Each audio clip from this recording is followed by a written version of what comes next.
Ciao a tutti e ben ritrovati in Psicologia Semplice.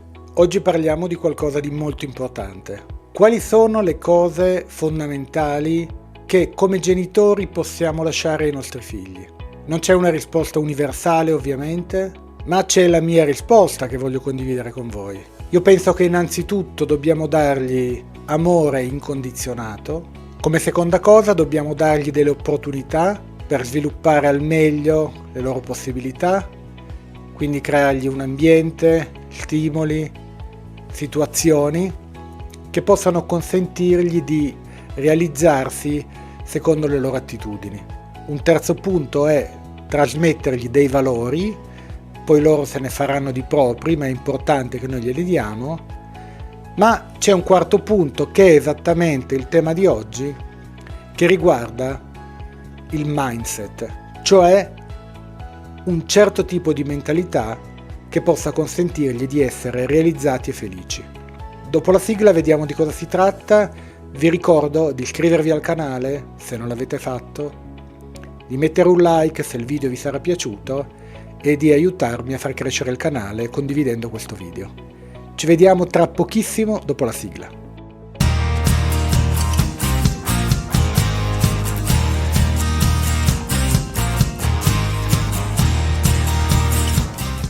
Eccoci qua, si potrebbe parlare per ore di mindset e di mentalità, ma vado diretto al punto e cerco di darvi le istruzioni importanti che vi saranno utili sia come educatori, sia come persone, per rendervi conto se avete acquisito una mentalità proficua per la vostra realizzazione personale e qualora vi accorgeste che non l'avete, avete sempre il tempo di correggerla. Bene, la distinzione che voglio fare è tra due tipologie di mentalità. Una mentalità definita statica e una mentalità definita di crescita. La mentalità statica appartiene alle persone che ritengono di avere alcune qualità e alcuni limiti e che tutto questo sostanzialmente non possa cambiare. C'è chi dice io sono bello, io sono intelligente, io sono intonato, però io non so disegnare, io non sono abile nell'imparare le lingue, io non sono capace a relazionarmi con gli altri, non sono capace di esprimere i sentimenti. Hanno in qualche modo un'idea di come sono fatti e, anche se magari non lo verbalizzano, di fondo si vede dai loro discorsi e dal loro modo di fare che sono convinti che questo appartenga alla loro persona esattamente come appartiene il loro colore degli occhi o la loro statura. Questo è un modo di vedere se stessi, non è la realtà, ma è il loro modo di percepirsi.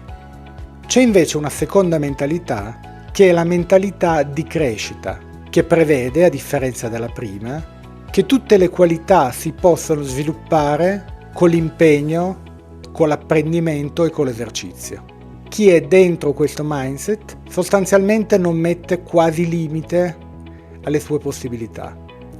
Ritiene infatti che per imparare a fare qualunque cosa sia sufficiente metterci impegno, dedizione e costanza, di avere una mentalità aperta all'apprendimento dei propri errori e una disponibilità a imparare da chi è più capace di noi. Come capirete, qui non si tratta di dire qual è la mentalità giusta. Non c'è una verità. Ci dobbiamo chiedere invece che effetto abbia il primo tipo di mentalità nella vita di una persona rispetto all'effetto che ha il secondo tipo di mentalità.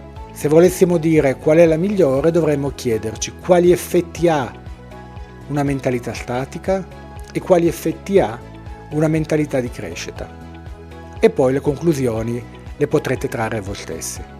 Bene, chi ha una mentalità statica evita di affrontare certe sfide perché ha il timore di un fallimento che andrebbe a confermare la sua incapacità e inadeguatezza che egli considera di avere intrinsecamente. Chi ha una mentalità di crescita invece va verso le sfide poiché le considera non un'opportunità di confermare o di sconfermare la sua adeguatezza, ma un'opportunità di imparare qualcosa su di sé e sull'oggetto della sfida stessa. Vede ogni sfida come un apprendimento e vede il fallimento come un'opportunità per capire come poter non fallire nel tentativo successivo. A differenza di chi ha una mentalità statica che interpreta il fallimento come la prova della sua inadeguatezza. A tal proposito è particolarmente importante, se siete dei genitori o degli educatori, che, a differenza di quello che fanno moltissimi padri o madri, non dovete lodare le capacità, le abilità, le competenze dei vostri figli. Lo so che arriviamo da una generazione passata dove i figli venivano in qualche modo etichettati e richiamati unicamente per i loro difetti, ma oggi siamo arrivati a una condizione opposta altrettanto nociva. Se io inizio a lodare mio figlio per la sua intelligenza, la sua bellezza, la sua capacità, capite che questo genererà in lui una grossa preoccupazione di mantenere quegli standard che noi stiamo ipervalorizzando come genitori e che lui sente che in ogni momento della sua vita possono essere messe in discussione davanti a un suo fallimento o a una sua performance non all'altezza. Questa è la ragione per la quale io personalmente non lodo mai i miei figli per i bei voti che prendono, non dico mai a loro che sono intelligenti, che sono bravi, che sono belli, che sono capaci. Ho cercato sempre di valorizzare l'impegno che loro hanno messo nel perseguire le cose piuttosto che il risultato. Il risultato, un voto basso a scuola per esempio, li ho sempre aiutati a interpretarlo come un segnale che c'è qualcosa da correggere, mai come una prova della loro incapacità o mancanza di intelligenza, semmai una prova del fatto che non hanno messo sufficientemente impegno. Per questo li ho sempre invece valorizzati per l'impegno e per lo sforzo, a differenza di una valorizzazione per risultati che ho sempre considerato poco costruttiva in un'ottica della creazione di un mindset ottimale per il loro futuro. Un altro motivo per il quale, come avrete capito, considero assolutamente preferibile fornire ai figli un mindset di crescita è legato al tipo di persone di cui si circonderanno. Una persona che ha un mindset statico si circonderà di persone che lo metteranno su un piedistallo, che lo faranno sentire bravo, perché il suo obiettivo sarà cercare delle conferme alla sua adeguatezza o all'immagine positiva di sé.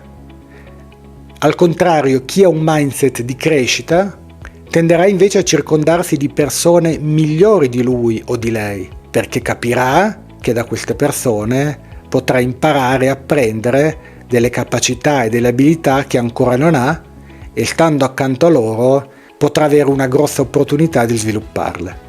Bene, io non so quale sia il vostro mindset, ma credo che se avete seguito attentamente questo video potrete iniziare a correggerlo qualora abbiate un mindset particolarmente statico. Quindi accorgetevi tutte le volte che vivete un fallimento, cercate di dargli un'interpretazione diversa, partite dall'idea che il fallimento fa parte del processo di apprendimento, il fallimento non vi dice nulla di voi, ma dice qualcosa delle vostre abilità o capacità di quel momento che potrete sempre migliorare, sviluppare o incrementare. Se vi sembra nella vita a volte di ritrovarvi sempre un punto morto, non scoraggiatevi, cercate invece di capire quale può essere la strada per uscire da quel vicolo cieco. Se incontrate qualcuno più bravo, più capace di voi nel vostro campo, anziché essere invidiosi, anziché cercare di evitarlo, cercate invece di avvicinarvi per apprendere il più possibile le cose che lui ha già raggiunto, ma che anche voi potrete raggiungere. Vi ringrazio per l'attenzione e sono sicuro che saprete far tesoro di questo video. Aspetto i vostri commenti, i vostri like e aspetto soprattutto di rivedervi al prossimo video. Ciao!